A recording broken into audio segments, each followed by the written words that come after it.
You see that Ashley's voice sliced through the low hum of the diner, her laughter sharp and mean. "This old woman can't even hold a spoon." Her words echoed off the chrome counters and tile floor. I froze the spoon trembling in my wrinkled hand, soup dripping back into the bowl. Around us, forks paused midair. Conversations stopped. The smell of coffee and bacon grease suddenly turned sour in my nose. Ashley leaned back in her seat, arms crossed, her lipstick-perfect smile gleaming under the fluorescent lights. My son Michael sat beside her, staring down at his phone like the screen might save him. "Mom," she continued loud enough for the entire diner to hear, "maybe you shouldn't come out with us anymore. People might think we dragged a nursing home escapee here." A chuckle came from the next booth, some teenage boy who thought cruelty was funny. I wanted to disappear into the vinyl seat, but I didn't. I took a slow breath, steadying my shaking hand. I looked at her, really looked. She was 35, perfectly groomed, the kind of woman who'd spend an hour curling her hair just to pick up groceries. And yet, there was something hollow behind her smirk. I forced a smile. "At least, I still remember how to use one," I said softly, setting the spoon down with care. Her smirk faltered for half a second. Then she barked a laugh. "Oh, come on. Don't act smart, Margaret. You couldn't even pay your own bills without Michael helping. You're lucky we let you stay with us after selling that tiny old house of yours. That tiny old house, the one I'd worked 30 years at the nursing home to pay off. The one with the oak tree Michael used to climb as a boy." I felt something inside me twist, like a branch cracking under weight. Across the diner, a man in a red flannel looked up from his pancakes. He frowned at Ashley, then at me. "Hey," he said under his breath, "you okay, ma'am?" I nodded slightly. He gave her a look that said everything I couldn't say out loud. Ashley noticed and rolled her eyes. "Don't worry about her," she said. "She just gets emotional sometimes. She's 72, you know how that goes." I felt my face flush, not from shame, but from something older, deeper anger that had been aging like wine. 72, I said quietly, and still alive enough to know what disrespect sounds like. The diner went silent again. Even the jukebox seemed to pause. Ashley leaned forward, lowering her voice. "Careful, old lady. You wouldn't want to make a scene." "Too late," I whispered. She blinked. "What?" I just smiled and reached for my napkin, blotting the soup off my hand. My ring, my late husband's ring, glinted under the fluorescent light. For years, I'd hidden my hurt behind that ring, twisting it when life got cruel. But not tonight. Because tonight, something else was hidden too. Under Ashley's plate. She didn't know it yet, none of them did, but under that spotless white china was a small folded envelope I'd slipped there when she went to the restroom earlier. A plain envelope sealed tight with my lawyer's letterhead, inside a single page, and a single sentence that would rewrite everything she thought she owned. As she kept talking, ranting about how much my hospital bills had cost, about how she and Michael deserved some rest from taking care of me, I watched her move the plate just slightly, almost revealing the edge of it. The man in flannel caught my eye again, then nodded toward her. "You don't gotta take that," he muttered. I smiled faintly. "Oh, I'm not," I said. "Not anymore." Ashley sighed dramatically. "See? She's doing it again, Michael. Acting like the victim. You should have heard her last week. She actually said she missed the old house. That moldy place wasn't worth $100 and $1,000, but she cried like she lost a mansion." Michael finally looked up. "Ashley, stop." "No," she snapped. "She needs to understand boundaries. You gave her a room in our house. She should be grateful, not acting like she still runs the family." I stared at my son. The same boy who once held my hand crossing the street, who used to say, "Mom, you're the strongest person I know." Now he looks small, shrinking behind the woman he married. "Michael," I said softly, "do you even know what's under her plate?" He frowned. "What are you talking about?" Ashley rolled her eyes. "Probably a crumb because she shakes every time she eats." Then she lifted the plate to hand it to the waitress. Her smile vanished. "What is this?" she asked, fingers brushing the envelope. My heart thudded once hard. "Oh," I said as calmly as I could. "Just something you should read before dessert." The waitress, sensing the tension, froze mid-step. The man in flannel leaned forward.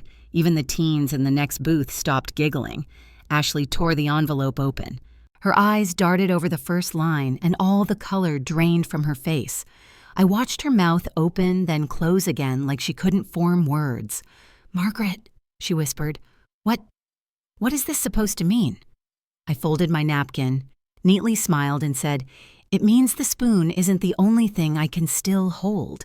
As Ashley stared down at the paper in her hand, her lips trembling, I just sat there, calm, steady. For the first time in years, I wasn't scared. Not because I wanted revenge, but because, after a lifetime of being overlooked, I finally remembered that I still mattered.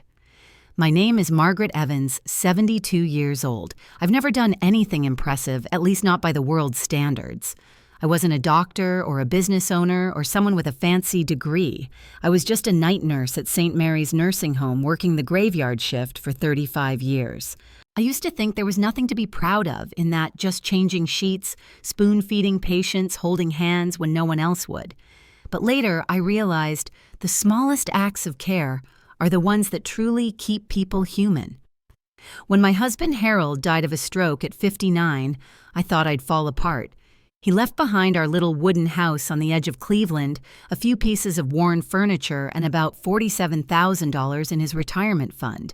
Not much, but enough to survive as long as I lived simple. My son Michael had just married his wife Ashley. I still remember the first time we met. She shook my hand with a perfect smile, but her eyes were colder than her jewelry. "Lovely to finally meet you," she'd said, sweet as sugar, but her gaze whispered, "I'll be the one in charge from now on." Years passed. When my health began to fail, Michael asked me to move in with them. At first, I was grateful. A warm house, a bit of company. I thought maybe family really did mean something. But soon, I learned I wasn't family. I was furniture. A quiet, aging piece of furniture in their $1.2 million home, partly paid for with the money they got from selling mine. Ashley had this way of talking, always polite, always poisonous. You should be thankful. She'd say, "We gave you your own room, a new bed, even a TV. Not everyone treats their elders this well." I never argued, because arguing wouldn't change anything. But inside, something in me kept breaking, piece by piece. Every morning I'd wake early, careful not to make a sound. I'd wash, cook, fold laundry. Once I dropped a teacup. The porcelain shattered across the floor. Ashley just sighed, shaking her head. "Maybe you should move into a nursing home, Margaret," she said flatly. "No one here has time to babysit you." I swallowed the sting and said nothing, because even if she saw me as a burden, I still had a reason to stay Michael. When he was little, I'd work double shifts so he could go to school. I remember one Christmas when all I could afford was a pair of discount sneakers. He hugged me tight and said, "Mom, when I grow up, I'll buy you the prettiest shoes in the world." I believed him. I believed in him. And maybe that belief blinded me, because while I waited for that promise, I didn't notice I was being erased. When they sold my old home, the one Harold and I had built together, the one with the oak tree in the yard, they told me it went for $210,000.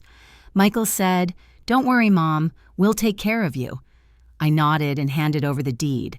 From that day, my name disappeared from every document, every account, every title. I became invisible. Night after night, I'd sit alone in the kitchen, the faint hum of the refrigerator keeping me company. In my hand, I'd hold a silver spoon, the one Harold used to stir his coffee. He once told me, "Margie, no matter what happens, don't let go of this spoon. It'll remind you your hands are still strong enough to hold on to what's yours." I never forgot that. And that night at the diner, when Ashley mocked me for trembling, I realized she was wrong. I wasn't shaking because I was weak. I was shaking because I was holding back the truth. A week before that dinner, I visited Mr. Peterson Harold's old lawyer. He'd helped us buy our first house decades ago. When I told him everything, how they'd sold the house, taken the money, and left me dependent, he just looked at me for a long while before saying, "Mrs. Evans, if your name was ever on any of the original paperwork, there's a chance you still hold legal rights. But once you act, you can't go back. They'll hate you for it." I smiled sadly. They already do. That day, he began digging through old archives. And what he found shocked even me. Buried in the fine print of our original mortgage contract was a single line, one forgotten clause. It stated that part of the down payment had come from my personal savings, making me a partial co-owner in perpetuity, meaning the property could never be fully sold, transferred, or refinanced without my explicit signature. In other words, the $1.2 million home they thought was entirely theirs, still legally part mine, and the envelope beneath Ashley's dinner plate contained a certified copy of that clause stamped, sealed, and notarized. She didn't know it yet, but by the time she reached the second sentence of that letter, she would realize the old woman who couldn't hold a spoon still held something far stronger power. For the first time in years, I felt my pulse steady. Harold was right. My hands hadn't failed me. Ashley's voice cracked as she read the first lines again, her hands shaking so hard the paper trembled. "What is this supposed to mean?" she hissed. Her face had gone pale, the color of milk left out too long. I took a slow sip of water, savoring the silence that spread across the diner. For once, no one was laughing, not even the teenagers who'd snickered before. Michael leaned over, trying to read the letter. "Ash, what is it?" She crumpled it in her fist, glaring at me. You think this is funny? You think some old piece of paper means anything now?" I looked at her evenly.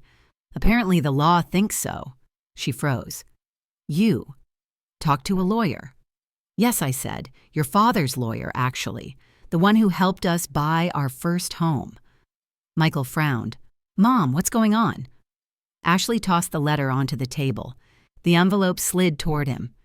"Your mother," she spat, "decided to pull a trick. She claims the house isn't fully ours, that she still owns part of it. It's ridiculous." Michael unfolded the paper, his brow furrowing as he read. His lips moved silently, eyes scanning line by line. The diner had fallen into complete silence. Even the waitress stopped pouring coffee mid-air. Finally, Michael whispered, "Wait, this says the original down payment came from Mom's account. That means—" His voice trailed off. Ashley snapped, "It means nothing. That was decades ago. She can," said a voice from behind. Everyone turned. It was the man in the red flannel from earlier, still holding his fork halfway to his mouth. "If it's in writing and notarized, it means she's got legal standing. Trust me, I've seen this before.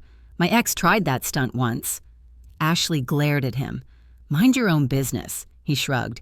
"You made it everyone's business when you yelled at her like that." A soft murmur rippled through the diner. An older woman at the counter shook her head and whispered, "Poor thing, she's just trying to eat." Ashley's face burned. "You all don't know her," she snapped. "She's manipulative, always playing the victim. We've taken care of her for years." I set my glass down. "Taking care of me?" I asked quietly. "Is that what you call it?" Ashley folded her arms. "We gave you a roof. We paid your bills. You'd be on the street without us." I nodded slowly. "You're right. You gave me a room, but not a home. You gave me food, but not kindness." Michael ran a hand through his hair. "Mom, stop." "No, Michael," I said. "Let her speak. She's been wanting to say this for a long time." Ashley clenched her jaw. "You know what? Fine, I'll say it. You're a burden, Margaret. You've always been one. You can't even hold a spoon without spilling soup. You're useless." The words echoed loud and sharp. A couple at the next booth turned to stare. Someone muttered, "That's crossing the line." I smiled faintly. "And yet I said this useless old woman still owns the house you live in." Her mouth fell open. I reached across the table and gently took back the crumpled letter. "You see, Ashley, this paper isn't just ink. It's proof that everything you thought was yours isn't." She slammed her hand on the table, the silverware rattling. "You think you can just take it back? After all we've done? You owe us, I owe you," I said softly. "Ashley. I sold my house so my son could have a better life. I gave up my savings so you could remodel your kitchen. I even paid part of your medical bills last year when you lied and said insurance wouldn't cover them. What else could I possibly owe you?" Her face twitched. That's true," I finished for her. Michael looked at her sharply. "Wait, you said the hospital covered that." Ashley's eyes darted. "It's not important." But it was. The truth was clawing its way into the open. The man in flannel spoke again, voice low but firm. "Ma'am," he said to me, "you don't have to sit here another second with people treating you like that. You've got every right to walk out with your head high." I smiled at him, a stranger, but kinder than my own family. "Thank you," I said, "but I think I'll stay a little longer. There's still dessert." Ashley shot up from her seat. "We're leaving Michael." But Michael didn't move. He was still staring at the paper, his fingers tracing the embossed lawyer's seal. "This says the property can't be sold or refinanced without Mom's approval," he murmured. "That's impossible," Ashley said. "That old man must have forged something." Michael's voice grew cold. "Peterson's been our family lawyer for 40 years. Ashley blinked, realizing the walls were closing in. "Michael, she's doing this to split us up. Can't you see that?" He didn't answer. I leaned back, feeling something in me settle like a storm beginning to clear. For years, I'd been silent, shrinking smaller with every insult, every sigh, every cold glance across the dinner table. But not tonight. Because tonight, everyone could see the truth laid bare right under her plate. Ashley grabbed her purse and stormed toward the exit, muttering curses under her breath. The door slammed so hard the bell above it jangled violently.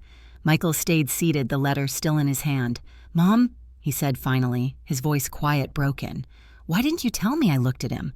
"The boy who used to hug my knees and call me his hero." "Because, Michael," I said gently, "you stopped listening a long time ago." The next morning, the whole town already knew. It started with a Facebook post. Ashley had written it sometime after midnight. I only saw it because the neighbor's daughter showed me the screenshot. The caption said, "Some people just don't know when to let go. Even at 72, she's still trying to ruin her own son's life. Pathetic." Beneath it, she'd uploaded a photo she'd secretly taken at the diner, my hand trembling over the spoon soup spilled across the table. The comments poured in, dozens of them. Some sympathetic, most cruel. "Poor Michael," one read. "Must be hard taking care of someone like that." Another said, "She looks out of it. Probably dementia." By breakfast time, over 2,000 people had seen it. When I walked into the kitchen that morning, Ashley was sitting at the counter eating yogurt and scrolling through her phone like nothing had happened. Michael sat across from her, red-eyed, his coffee untouched. "Good morning," I said quietly. Ashley didn't even look up. "Oh, morning, Margaret. Sleep well." I could feel the tension in the room, thick electric. Michael finally spoke. "Ashley, take that post down." She rolled her eyes. Why I didn't say her name. "You posted her photo," he snapped. "People know who she is," Ashley smirked. "Good. Maybe now she'll stop embarrassing us in public." I stood there, hands folded. "So this is how you win arguments now, by humiliating me online," Ashley sighed. "It's not humiliation if it's true. You can't even feed yourself without making a scene." Michael slammed his cup down. "Enough!" The coffee splashed across the table, but Ashley didn't flinch. "Oh, don't get dramatic." She brought it on herself. Then turning to me with that same perfect smile, she added, "You wanted attention, didn't you, Margaret? Well, now you've got plenty." Something inside me cracked, not with anger this time, but with heartbreak. I'd spent years patching up other people's wounds, but no one had ever noticed mine. "Do you know what it's like," I asked softly, "to give up everything you have and still be told you're nothing?" Ashley tilted her head. "Yes, every time I talk to you."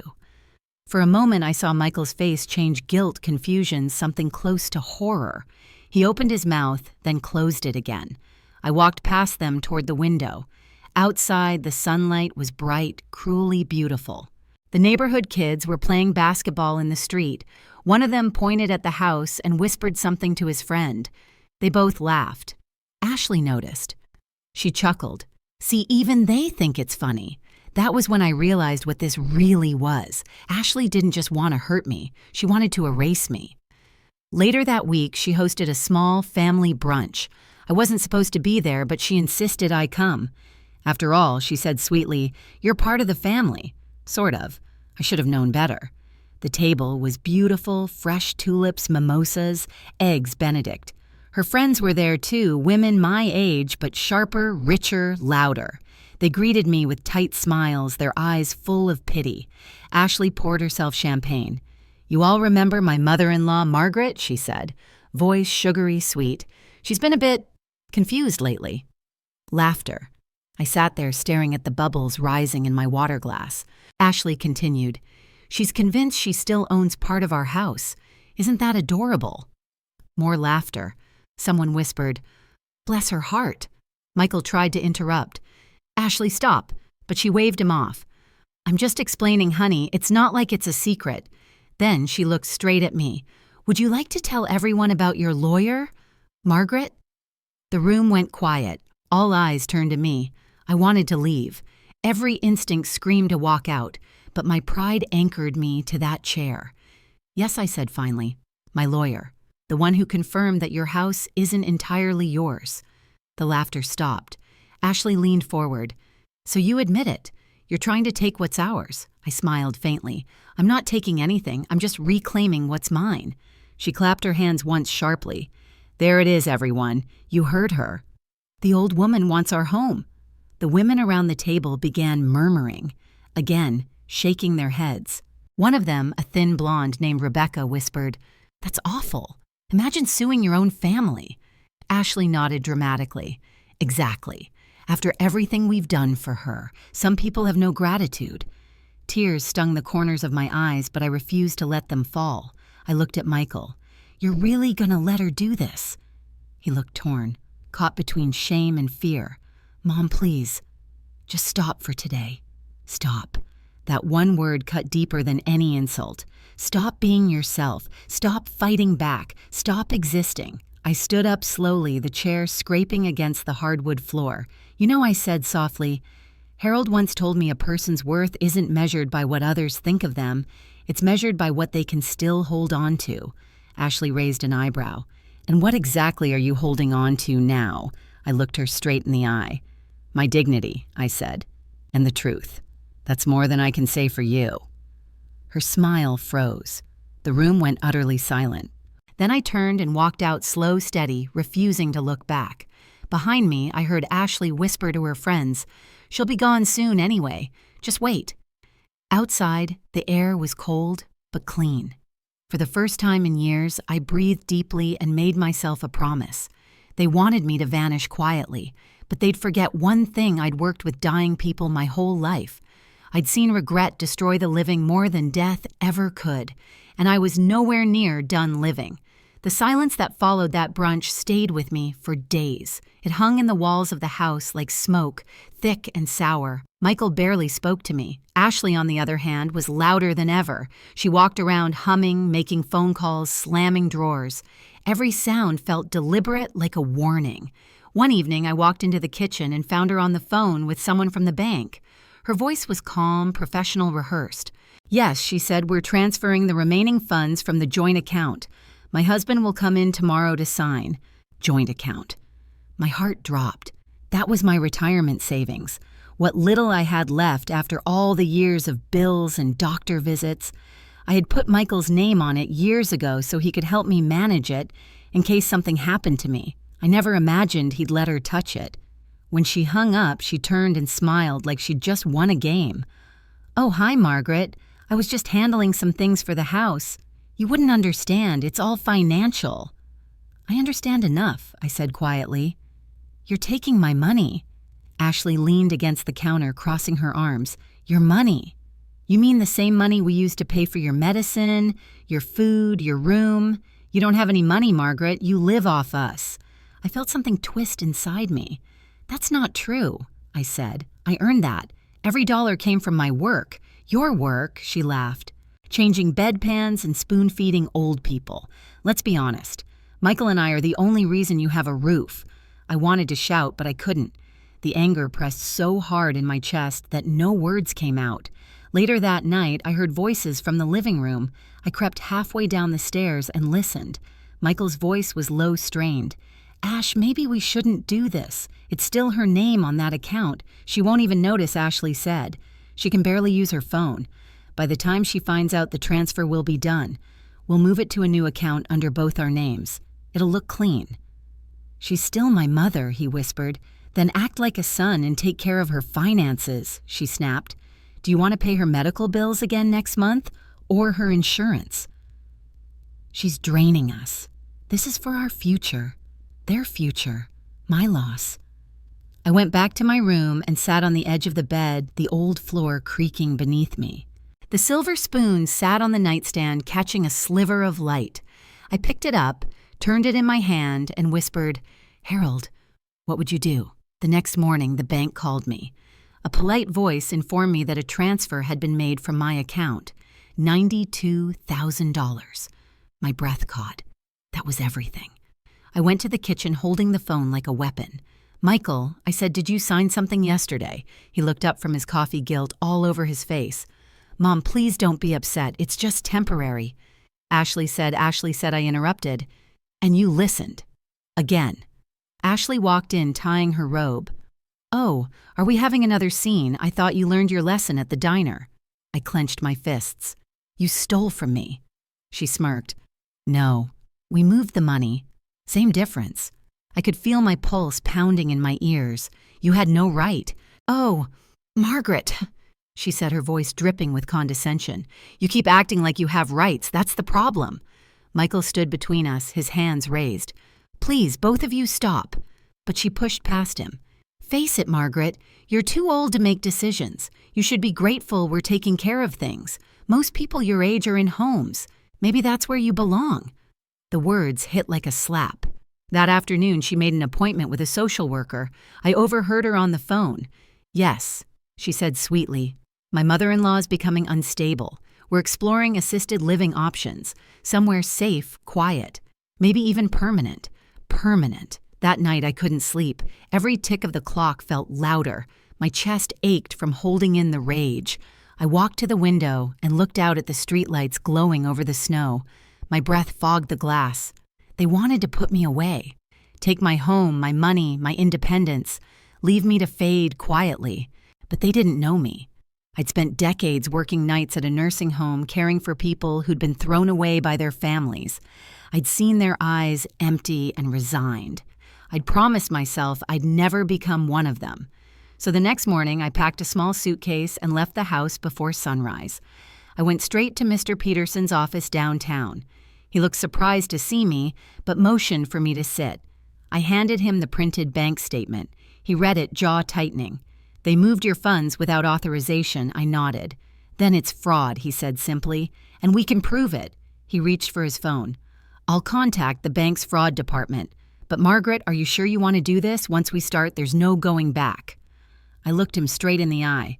"They've already taken everything. What more could I lose?"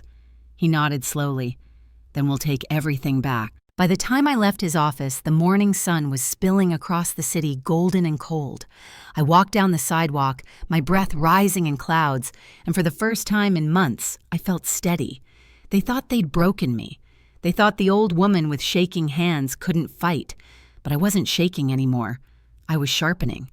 And soon, they were going to find out what happens when you push someone too far.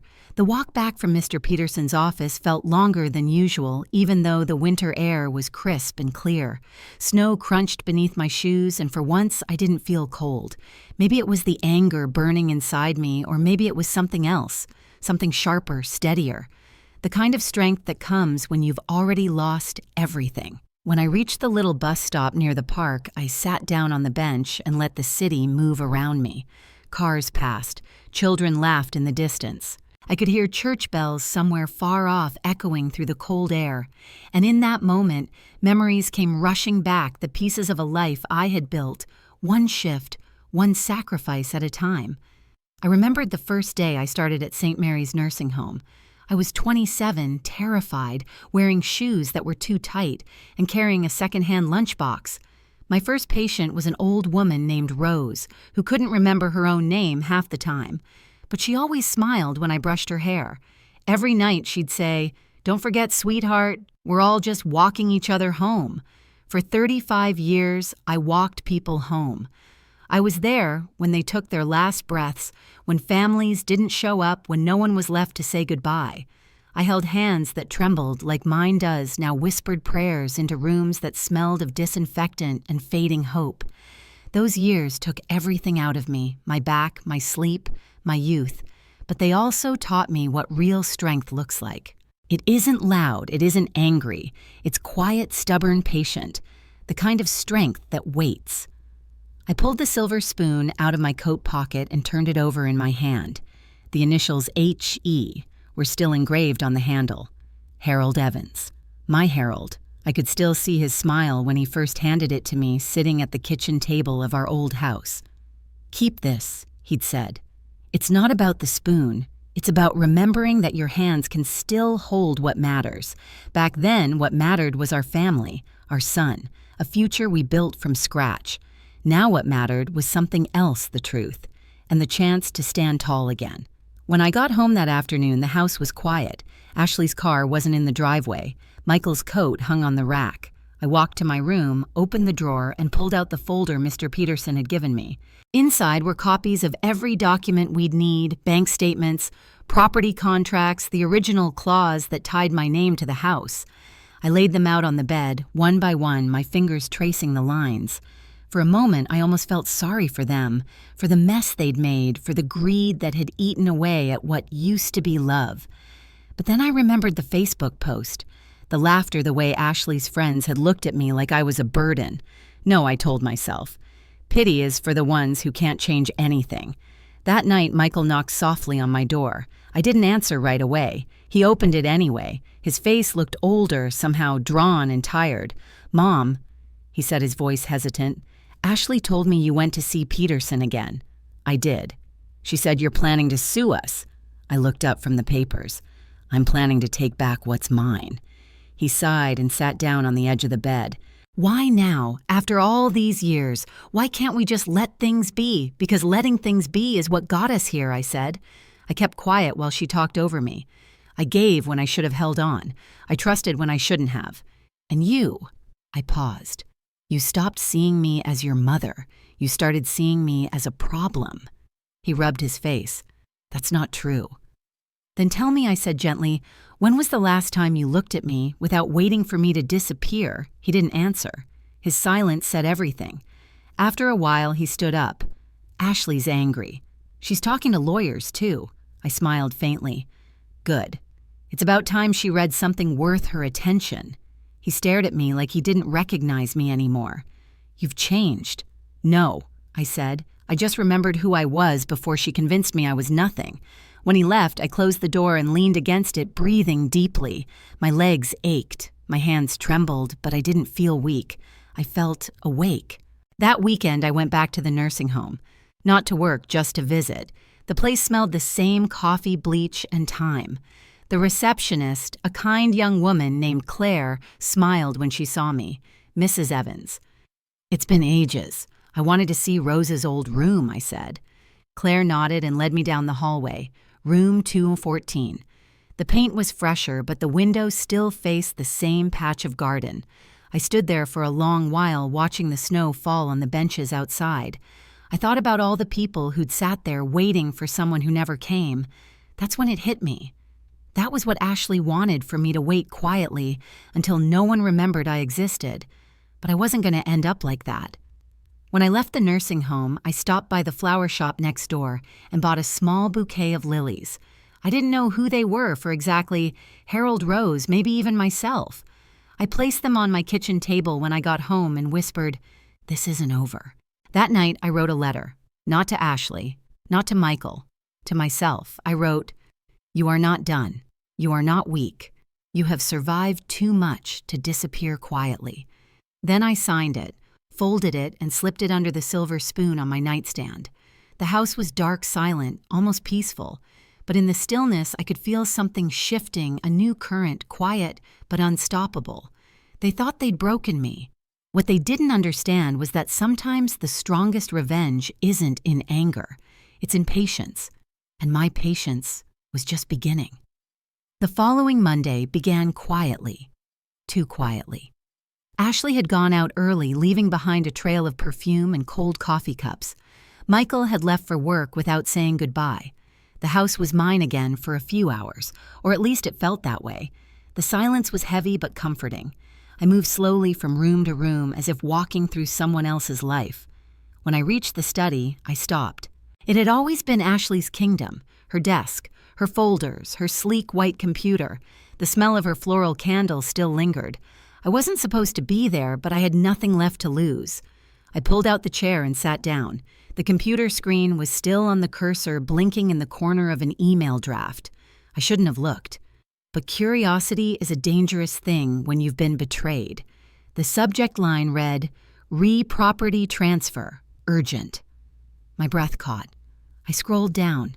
There it was, an email chain between Ashley and a real estate agent. The date was from 2 days ago. They were planning to sell the house. My house. In the latest message, Ashley had written, "Once my mother-in-law is placed in care, we'll move forward with the sale. Expect signing by next month. Cash buyers preferred." My fingers tightened around the mouse. They weren't just taking my money. They were preparing to erase my existence altogether. Once the house was sold, there would be nothing left of me in this world but a name on a forgotten file. I printed the email quietly and slipped it into my coat pocket. Then I opened the top drawer of her desk. Inside were papers, receipts, and a small black notebook, the kind you keep close when you don't trust anyone. I flipped through it, and halfway down one page, I saw something that made my pulse quicken. Bank of Cleveland, private account, $118,000. A secret account, her handwriting, the date only a month old. My mind pieced it together in seconds. The medical bills she claimed to have paid, she'd probably taken the money from my savings and hidden it there. I took photos of every page with my phone. When I closed the drawer again, my hands were shaking, but not from fear this time, from purpose. I went to my room and called Mr. Peterson. He answered on the second ring. "Mrs. Evans," he said warmly, "I was just going to call you. We've had some progress. The bank confirmed the transfer was unauthorized. They're freezing the account pending investigation." I sat down hard on the edge of the bed. "You mean they can't touch the money? Not for now," he said. "But there's more." I checked the property records. The house is under joint ownership. Your clause still holds. Legally, they can't sell it without your notarized consent. I smiled for the first time in days. Then they're trapped. Peterson chuckled softly. "Trapped, yes, but desperate people do foolish things. Keep your guard up. Don't confront them until we've secured everything. Let them think they're still in control." I hung up and stared out the window. The snow had melted into rain. It streaked the glass in long silver lines like threads of memory. That night, I couldn't sleep. I kept hearing Harold's voice in my mind. "Don't shout when you're angry, Margie." Whisper. "It's scarier that way." By morning, Ashley was back. She moved through the house briskly, heels tapping across the tile. When she saw me sitting in the kitchen, she stopped. What she said, eyebrows raised. "Why are you looking at me like that?" "Just wondering," I said quietly, "how the sale's going." Her eyes narrowed. "What sale?" I tilted my head. "The one you emailed the realtor about." Her smile froze just for a moment. "You went through my computer. You went through my life," I said. She slammed her purse onto the counter. "You think you're clever. That lawyer won't save you. Once we prove you're unfit, the court will hand everything over to us." I stood up slowly. "Unfit," she smirked. "Oh, come on, Margaret. Everyone already thinks you're losing your mind. I mean, the trembling, the confusion, the outbursts. You're making it easy." I met her eyes calm and steady. "Then maybe you should stop underestimating me." Her expression flickered. "What does that mean?" "It means," I said, walking past her, "you should check your bank account before you start planning new houses." Her face went pale. "What did you do?" "Nothing," I said softly. "The bank did." She grabbed my arm, but I pulled free. "You think you can scare me?" she hissed. "You're just an old woman. You can't win." I smiled faintly. "Maybe not, but I can make sure you lose." She stood there speechless, watching me walk away. In my room, I closed the door and took a deep breath. My hands were trembling again, but this time I wasn't ashamed of it. Every tremor reminded me that I was still alive, still fighting. That afternoon, Mr. Peterson called again. "Margaret, I've got something else. I found an old insurance document under your husband's name. It was tied to the property. Apparently, he took out a life policy connected to the mortgage. It names you as the sole beneficiary." I blinked, not understanding at first. "But Harold's been gone for over a decade." "Yes," he said, "but the policy never expired. The bank overlooked it. The payout, if we file it, could be substantial, around $350,000. I pressed a hand to my mouth. That can't be right. It is, he said. Your husband made sure you'd never be left with nothing. He just didn't expect your family to betray you. When the call ended, I sat in silence, the phone still warm in my hand. For the first time in years, I felt Harold beside me, quiet, steady, the way he used to be. I whispered, "You knew I'd need this, didn't you?" Outside, the rain stopped. Light spilled through the clouds, soft and golden. I looked at the silver spoon on the nightstand and smiled. They thought they had me cornered, but they'd forgotten the simplest truth. You can't bury someone who knows how to dig. From that day on, I stopped reacting. I spoke less, smiled more, and let them think I was fading again. Sometimes the best way to fight back is to make the enemy believe they've already won. Ashley was cautious at first. She watched me like a hawk, waiting for a sign of resistance. But when none came, her confidence returned. I could see it in the way she strutted around the kitchen, her heels clicking like victory drums. She thought I was beaten. That was good. It gave me room to move. I spent my mornings at the library. Ashley believed I went there to read old lady magazines, as she called them. In truth, I was using the public computer to make copies of every document Mr. Peterson had given me, bank records, property contracts, the insurance policy, and now the printout of her email to the realtor. I stored them on a small flash drive and uploaded everything to a cloud account under a fake name. I'd learned long ago that hospitals and paperwork have one thing in common. If you don't make copies, you'll lose everything. In the afternoons, I returned home quietly, acting slow and forgetful. I even faked a stumble on the porch one day just to sell the illusion. Ashley smirked, satisfied, and helped me up. "Maybe you should rest more," she said sweetly. "You don't look well." "Oh, I'm fine," I said. "I'm just not as steady as I used to be." She didn't realize that every word was a seed I was planting. That night, when the house went still, I slipped into the study again. I opened her desk drawer, but this time I wasn't looking for money. I wanted something else, something more powerful than cash. I found it in the second folder from the bottom: medical receipts, insurance forms, invoices from a cosmetic clinic. Thousands of dollars in procedures, and every one of them billed under Michael's health insurance. I smiled to myself. Insurance fraud. That was her mistake, and she'd left the proof sitting right there in her own handwriting.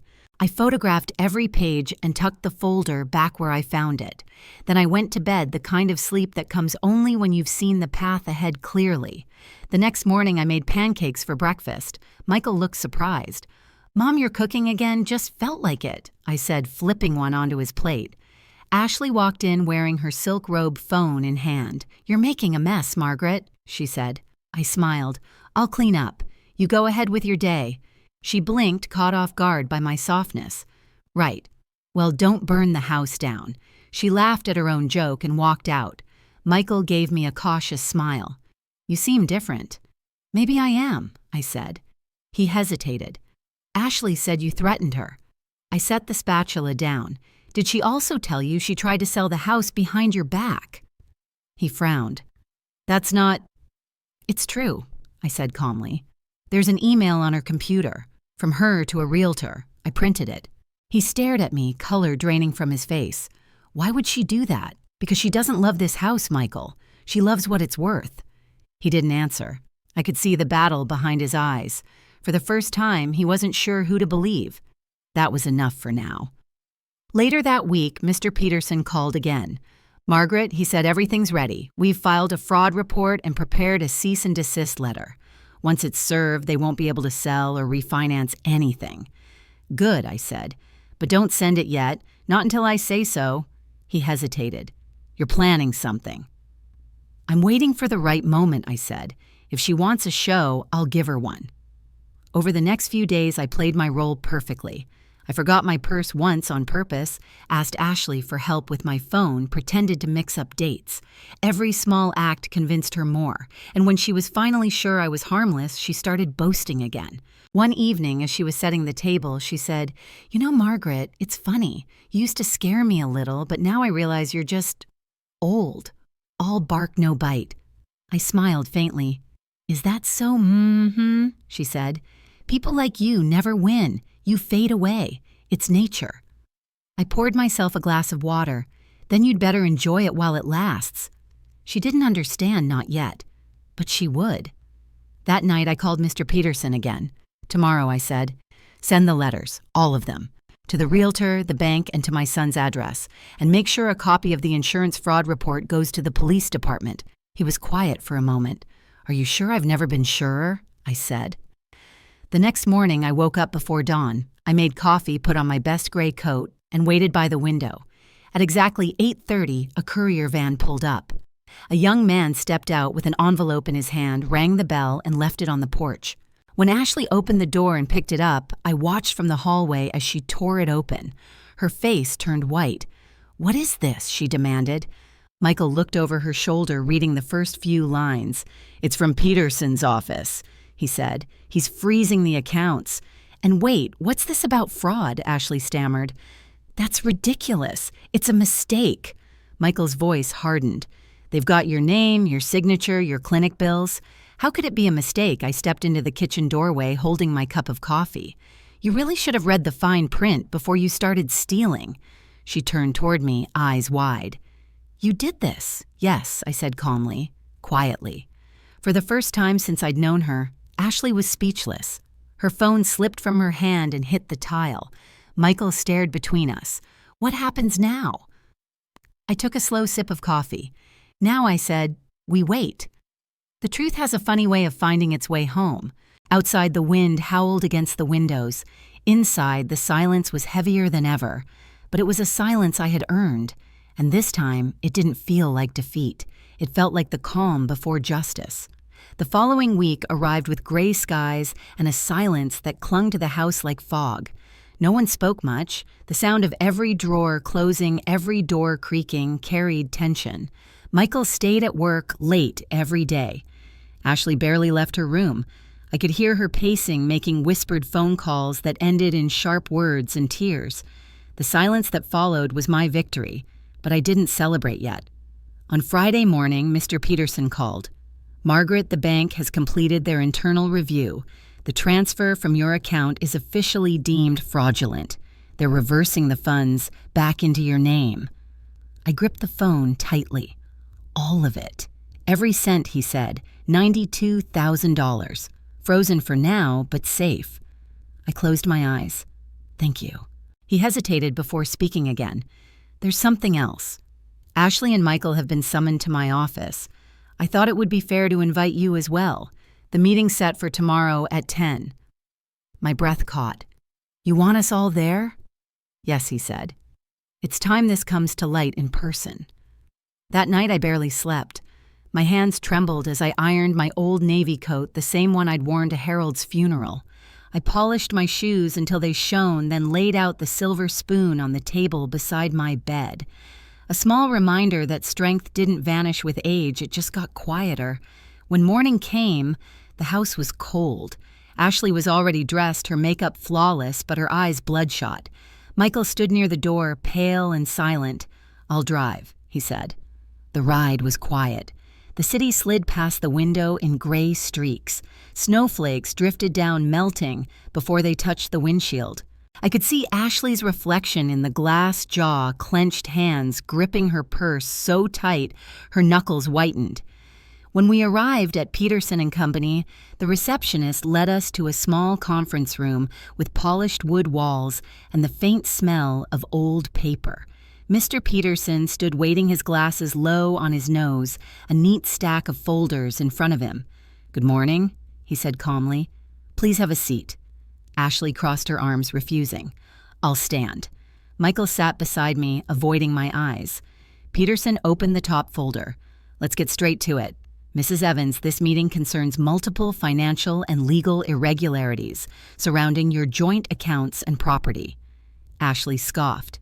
"Irregularities? You mean lies?" Peterson didn't blink.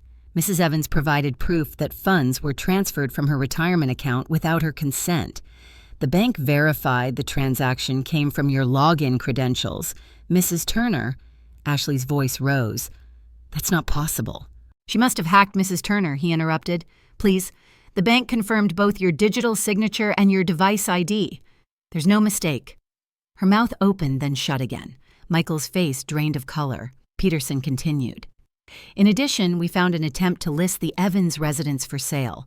The property title still carries Mrs. Evans's co-ownership clause, which makes the listing illegal without her notarized consent. Ashley's lips trembled. You can't prove We have the email, he said quietly, sliding the printout across the table. The room went still. The only sound was the hum of the fluorescent light above us. Ashley stared at the page, eyes darting over her own words. Her voice cracked when she spoke. This doesn't change anything. That house belongs to us. Peterson folded his hands. Not entirely. In fact, your late father-in-law took out a life insurance policy connected to the property. It was never closed. The beneficiary is Mrs. Evans. The policy matured years ago. The bank owes her $350,000. For a moment, time stopped. Ashley blinked, unable to process. Michael's eyes widened. $350,000. Peterson nodded. Correct. The payout is being processed now. Ashley slammed her palm on the table. This is insane. She's manipulating everyone. She doesn't even know what day it is half the time. I looked at her calmly. It's Saturday. Her voice cracked. You're ruining us. No, I said softly. You did that yourself. Michael turned to her, his voice shaking. Ashley, tell me the truth. Did you really take the money? She hesitated too long. The silence was its own confession. He stood abruptly. My God. Michael, she started, but he backed away. Do you know what you've done? He said. You lied to me. You made me believe she was the problem. You used my mother's savings to pay for your lies. Ashley's eyes filled with tears, but her voice hardened. I did it for us, for our future. No, he said, voice low and final. You did it for yourself. She turned to me, desperate. Say something. You can't just sit there. I met her gaze. I already did. I said no. The silence that followed was heavy, but it wasn't mine to carry anymore. Peterson gathered the papers. I'll file the final report this afternoon. Mrs. Evans, once the accounts are cleared, I'll arrange the insurance transfer into your name. Michael, I suggest you speak with your own counsel regarding your wife's actions. Michael nodded, unable to meet anyone's eyes. Ashley grabbed her purse and stormed toward the door, her heels striking the floor like gunshots. You'll regret this, Margaret, she hissed. I watched her go. No, I said quietly, I already did. Now I'm done regretting. When the door closed, Peterson smiled gently. You handled that with more grace than most people would. I looked down at my trembling hands. Grace is just anger that learned to wait. As we left the office, Michael walked beside me in silence. Outside, the snow had turned to rain again. He finally said, I'm sorry, Mom. I nodded. I know. We stood there under the awning as the city buzzed around us. For the first time in a long time, I didn't feel small. I felt steady. I'd been quiet for years. Now the silence belonged to me. That night, the rain kept falling. It streaked the windows like threads of memory, soft and endless. I sat alone in the kitchen, the silver spoon resting beside a cup of tea gone cold. For years, that spoon had been a reminder of everything I'd lost. Tonight it felt like a promise kept. Michael hadn't come home after the meeting. I didn't know if he was at work or just driving to clear his head. Ashley's car was gone too. The house was finally quiet again. A real quiet. Not the kind that follows fear, but the kind that follows truth. I looked around the kitchen. The walls, they'd repainted the counter. She'd remodeled the window she said she wanted, replaced with something more modern. And I realized something: this house wasn't mine anymore. Not really. Even with the papers, the money, the law on my side, it had stopped being home the day Harold's laughter faded from its walls. That's when I smiled, because I knew what I'd already done a week before that disastrous dinner at the diner. Before I ever slipped the envelope under Ashley's plate, I'd gone back to Mr. Peterson's office for another reason. I hadn't told anyone, not even him at first. I'd signed a second set of documents quietly transferring my half of the house into a private trust. The trust wasn't in Michael's name. It wasn't in mine either. It was in the name of the Cleveland Senior Care Foundation, a nonprofit that helped low-income elderly people pay for their housing and medical bills. In other words, the house, the very thing Ashley had clawed and schemed for, would never belong to her, or to Michael, or to anyone greedy enough to touch it. It was already gone. I sipped my cold tea and thought about Harold. He'd always said, "Don't let money rot your heart, Margie. It's meant to move, to build, to feed, to heal." So I made sure it would. Mr. Peterson had been shocked when I told him my plan. "You realize," he said, "this means you'll never profit from the house again. Not a dollar." "I've had enough of walls," I told him.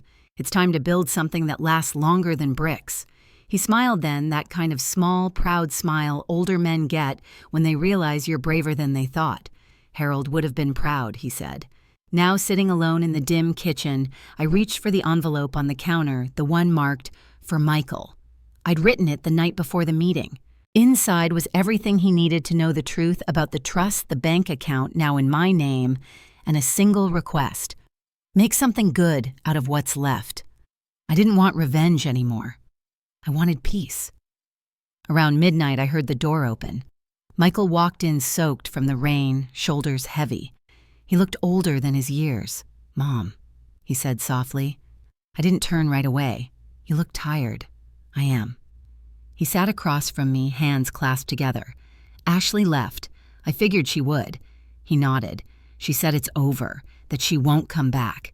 That's probably for the best." He stared down at the table. "I should have stopped her a long time ago." "Maybe I said, but you can start doing the right thing now." He looked up. How I pushed the envelope toward him. "Read this tomorrow." "Not tonight.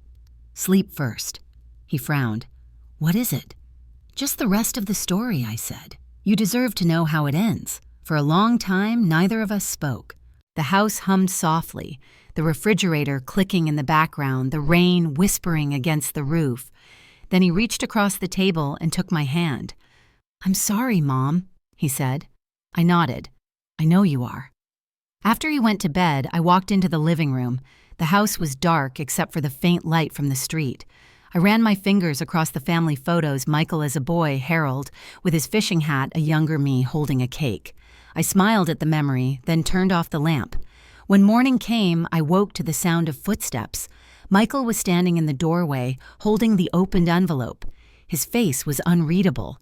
"You did this?" he asked quietly. "Yes. You gave the house away. I gave it back," I said, "to people who need it more than we do." He sank into the chair, staring at the floor. "You could have kept it. You won. You had every right." "I didn't fight to win," I said softly. "I fought to end it." He looked at me, tears glinting in his eyes. "You're unbelievable." I smiled. "Your father used to say the same thing." We sat there in silence, sunlight spilling through the windows for the first time in months. Outside, the rain had stopped. The world felt new again, quiet but alive. Michael finally spoke. "What happens now?" "Now," I said, "you start over, and I finally rest." He nodded slowly, then stood and wrapped his arms around me. It was the first time he'd hugged me in years. When he left for work later that morning, I watched from the window. The street shimmered with puddles, the air clean after the storm.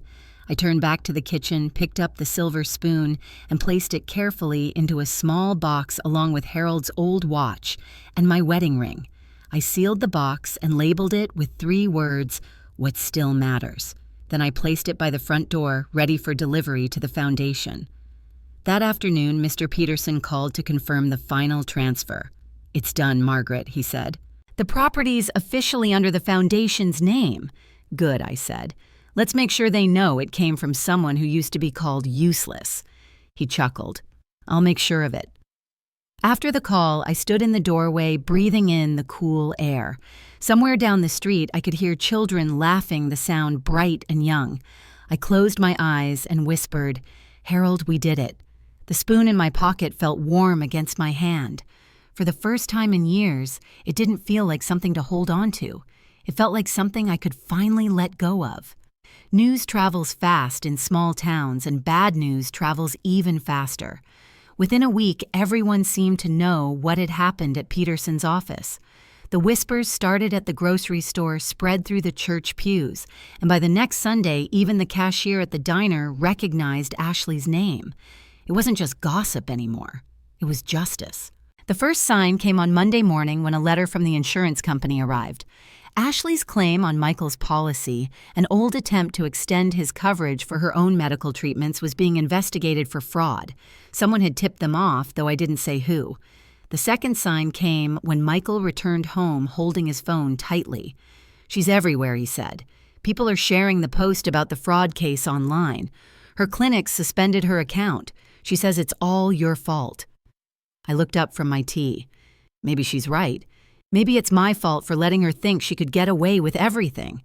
He sat down across from me, head in his hands. "She's ruined Mom. Her reputation, her job, even her friends. They've all turned on her." "She did that herself," I said quietly. "People always show who they are when they think no one's watching." He nodded silent for a long time. Then he whispered, "I don't know how to fix this." "You don't," I said. "You learn from it. That's how people change." For a while, we both just sat there listening to the clock tick. The house that once felt so heavy with tension now felt hollow light, almost peaceful. Later that week, a police car pulled up outside. I stood at the window, heart steady. 2 officers stepped out, their uniforms dark against the snow. They knocked politely. "Good afternoon, Mrs. Evans," one said. "We're here for Mrs. Turner." Michael looked up from the couch, startled.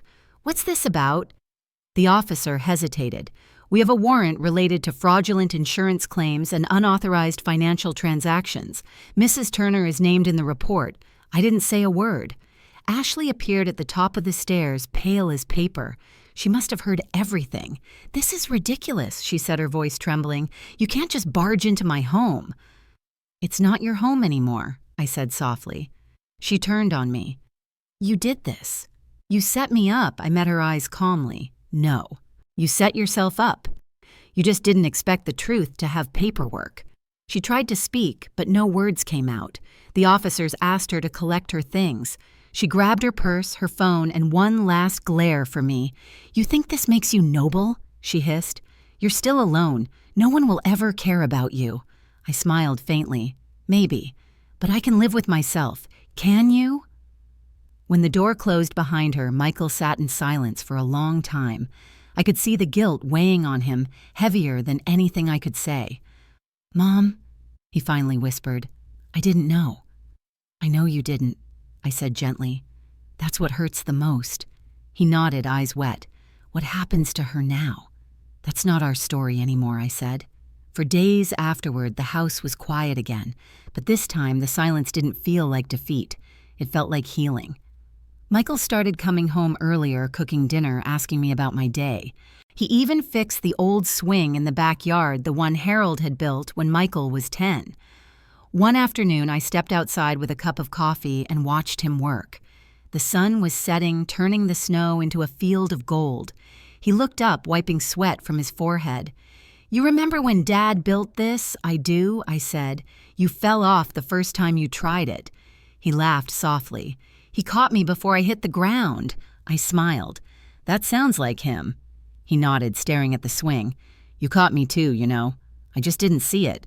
"Then maybe it's time you start seeing," I said. That evening, the phone rang. It was Mr. Peterson. "Mrs. Evans, the bank finished processing your insurance claim. The funds are officially in your account."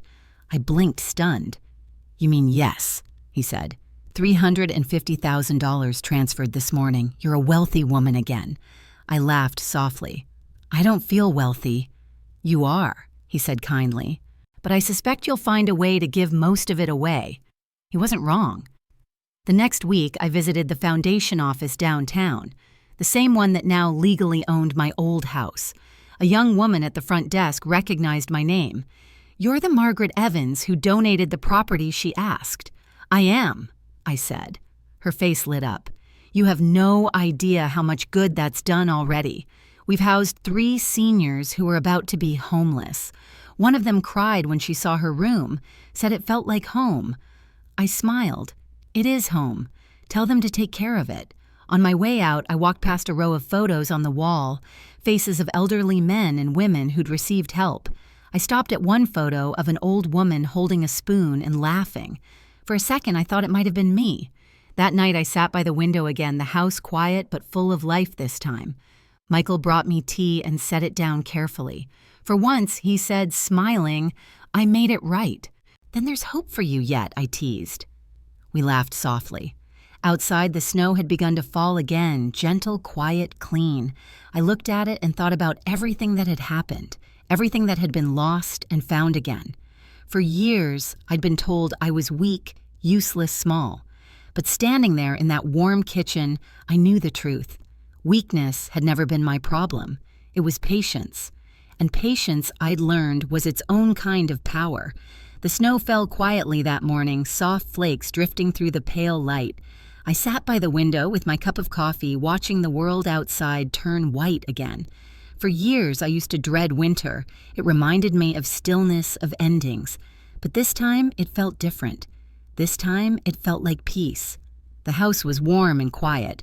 The walls that had once echoed with harsh words now held laughter, again small and gentle like the sound of healing. Michael was in the kitchen making breakfast, humming something tuneless but sweet. Every now and then he'd call out, "You want toast, Mom?" And I'd answer, "Only if you don't burn it this time." He'd laugh. And every time he laughed, it loosened something heavy in my chest. It had been weeks since the meeting at Peterson's office, weeks since the police came for Ashley, weeks since I stopped feeling afraid. I'd spent those days rediscovering things I'd forgotten: the quiet joy of morning light, the smell of rain, the satisfaction of folding laundry while a good song played on the radio. Sometimes I'd take walks past the nursing home where I used to work. I'd see the nurses rushing through the halls, tired but kind, their hands carrying the weight of other people's lives. I'd smile and wave. They'd wave back, probably wondering who the old woman was standing out there in her long gray coat with a small smile and calm eyes. One afternoon, I went to visit the Cleveland Senior Care Foundation.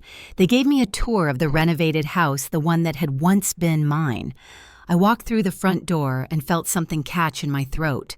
The smell of fresh paint and coffee filled the air. The old oak table still stood in the center of the living room, polished and strong. On the wall, a small plaque read, "The Evans Home, a gift of dignity and love." I ran my fingers over the letters. For the first time, I didn't feel sad. I felt proud. A woman about my age, one of the new residents, came up to me with a bright smile. "You must be the donor," she said. "This place saved my life. They said it used to belong to someone kind." I smiled at her. "Then it's still in good hands." When I left, the air was cold, but the light felt golden. That night back home, I opened my old journal, the one I used to keep during Harold's illness. Between the faded pages was a photograph of us standing in front of the house, both of us laughing, his arm around my shoulders. On the back, in his handwriting, were 5 words: "You'll know when to fight." He was right. I did. And I had. I looked around the kitchen one last time. The spoon sat on the counter, gleaming under the light. I picked it up, turned it in my hand, and smiled. It had seen everything: our dinners, our arguments, our laughter, our tears. It wasn't just metal anymore. It was memory. I walked out to the backyard where the snow lay smooth and untouched. The swing Harold had built creaked softly in the breeze. I knelt down, dug a small hollow in the snow-covered soil, and placed the spoon there. "Thank you," I whispered, for reminding me I could still hold on. When I stood up, the sun had broken through the clouds. Light spilled across the yard, and for a moment the world seemed brand new. Later that evening, Michael came home from work. He looked happier, lighter somehow. "I got a new job offer," he said, "at a senior housing project downtown. They said they were inspired by your story." I smiled. "Then it's about time someone learned from it." He chuckled and kissed my forehead. "You know, Mom, you could tell this story one day. People should hear it." Maybe I said, "But it's not really my story anymore. It's everyone's who's ever been told they're too old, too weak, too late. I just lived it first." That night before I went to bed, I stood by the window again. The snow was still falling. I thought about all the people who might be sitting alone somewhere, feeling small, forgotten, unwanted. If only they knew what I'd learned. That dignity isn't something anyone can give or take. It's something you carry quietly, like a flame in your hands. It flickers, but it never really dies. I whispered softly to the night, as if speaking to every woman who'd ever been made to feel like I once had. You are not useless.